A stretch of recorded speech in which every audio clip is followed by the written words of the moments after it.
and I are leaving for Hawaii in a couple of days. He has a conference to attend and I get to tag along with him. We are going to the Big Island and I am so excited because I absolutely love the Big Island of Hawaii. And of course, I'm thinking about the perfumes that I want to take with me on this trip.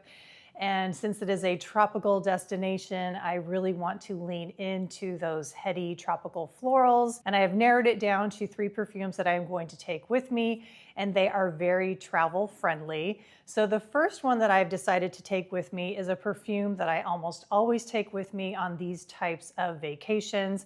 And this is the Kai Perfume Oil. Now you will notice, if you are familiar with this perfume oil, you will notice that mine has darkened quite a bit. Typically this perfume does not have this ambery color, and that is because mine is several years old. I don't reach for this perfume that often, and honestly, I kind of forget that I have this perfume. I have it tucked away with my perfume samples, so I do need to leave this one out with the rest of my perfume collection so I don't forget about it, because I really love this perfume. And the reason why I love this perfume so much is because it's such a beautiful gardenia perfume. Now the notes listed in here are gardenia and white florals. When you go to the website, they don't specify anything other than gardenia and white florals. But I do think there's something more going on here than just simply gardenia and white florals. To me, this perfume is very reminiscent of China Rain. I don't know how many of you remember the shop called Body Time that was in the Berkeley area, in the Bay Area. I think it started in the 70s, but it was super popular also in the 90s. I loved that shop, and there were many fragrances that I really enjoyed from Body Time, but they were very, very well known for China Rain. And it had this very unique blend of some white florals, of course, a little bit of that rain aspect, and a very nicely done muskiness. And there is something about Kai that resembles China Rain for me. And when I was preparing for this video, I did find online a shop called Perfectly Sensible that apparently makes a very accurate dupe of Body Time's China Rain. So I did order a sample of that. Hopefully it will be arriving relatively soon. So I will do a review of that. So stay tuned for that.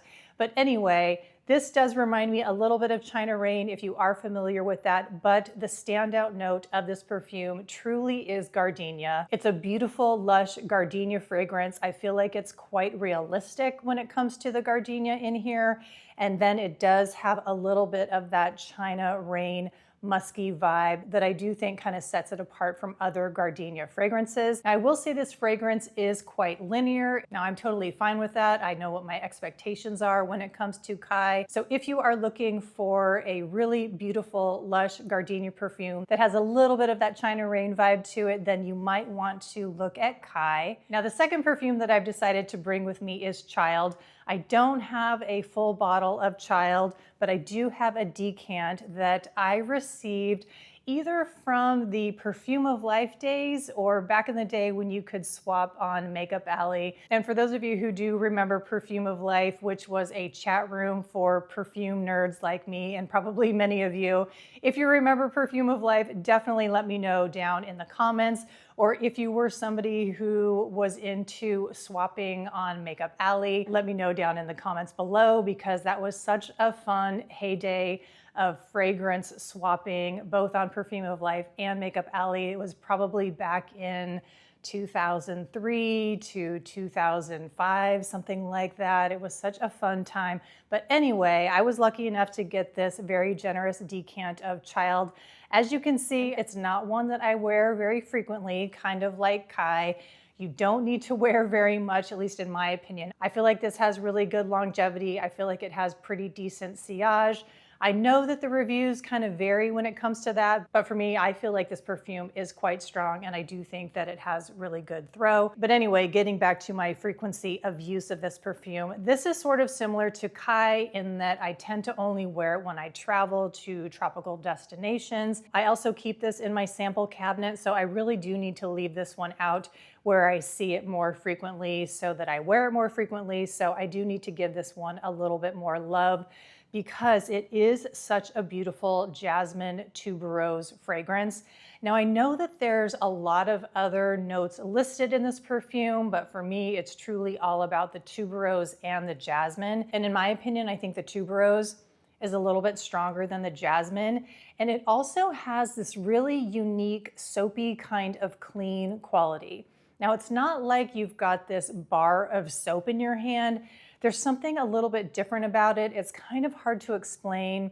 It's one of those perfumes that you just have to experience, but it does have this soapy clean quality to it that's very different than clean laundry or that musky clean type of scent. There's something very unique about this scent that I have not experienced in any other perfume, even though it does sound rather basic in terms of being a jasmine and tuberose blend with a little bit of that soapy clean aspect to it. There is something really unique about this perfume, and it's kind of like when you smell child, you know you are smelling child. So if you've not smelled this one before and you are a tuberose jasmine fan, this is a perfume that you probably would like to get your nose on. I think it's really lovely. I think it's got a really interesting allure to it. I know it was kind of all the rage in the early 2000s, but I do think it's worth revisiting child, especially if you are a tropical white floral fan. And then lastly, I'm going to take a sample from my Maison Violet Coffret, and that is Compliment. And Compliment is definitely a jasmine tuberose forward perfume. I've got it on my wrist here, but I think I'm going to spray it again because I really do love this perfume. So right from the opening, it is definitely a white floral perfume. You definitely get a sense of the tuberose, the jasmine, and there's also orange blossom in here. Freesia is listed as well, but I don't really get any freesia from this perfume. It's definitely all about the jasmine, the tuberose, but I do get a sense of the orange blossom. Now over here, the perfume has settled quite a bit because I've had it on my arm for about an hour. They do list in the base notes benzoin and vanilla, and I definitely get a sense of that very soft, resinous, vanillic quality of benzoin. I'm a huge fan of benzoin. I think obviously a lot of people are. I feel like it's definitely a crowd pleaser to have benzoin in the base notes. And it really harmonizes beautifully with that jasmine and the tuberose. It definitely helps ground the headiness of the jasmine and the tuberose. Over here where I've just sprayed Compliment, you definitely get that heady sumptuousness of the jasmine and the tuberose, which to me is absolutely gorgeous. It's an incredible narcotic tropical fragrance with just a hint of greenness to it.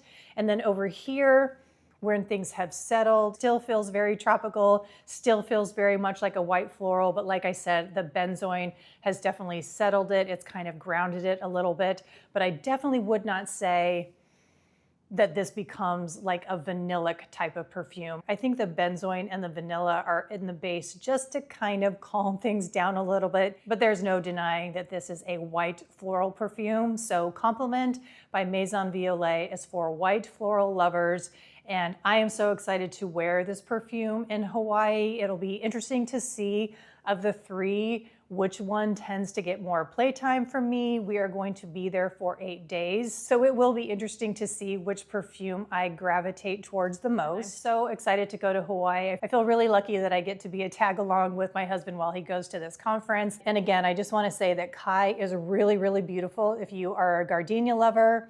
And if you have any recollection of China Rain and you like China Rain, this is definitely one to check out. And as I was saying about Child, it was super popular in the early 2000s. That's kind of the same thing with Kai. These two were super popular at about the same time. So Kai is a nice one to revisit if you are a white floral lover, just like Child is a good one to revisit if you are in particular a tuberose lover. Now I know that on Fragrantica, I think other people have mentioned that other notes seem to be more prominent than the tuberose, but for me, it's really about the tuberose in this perfume, and it is so beautiful. I really do love Child. And then when it comes to Compliment by Maison Violet, I smell so good right now. Like I said, this perfume bubble that I am in right now is so heavenly. It's the jasmine, it's the tuberose. There is a little bit of orange blossom floating around as well. So I'm getting a little bit of that greenness, a tiny little spark of some citrus in there as well. So gorgeous in this moment. So I'm really excited to explore Compliment more, especially while I am in Hawaii. So I will definitely give you an update on how my experience experience of these perfumes went while I was there. And of course, I would love to know what your favorite tropical perfumes are, what your favorite white florals tend to be, and also let me know what some of your favorite scent memories are connected with some tropical destinations.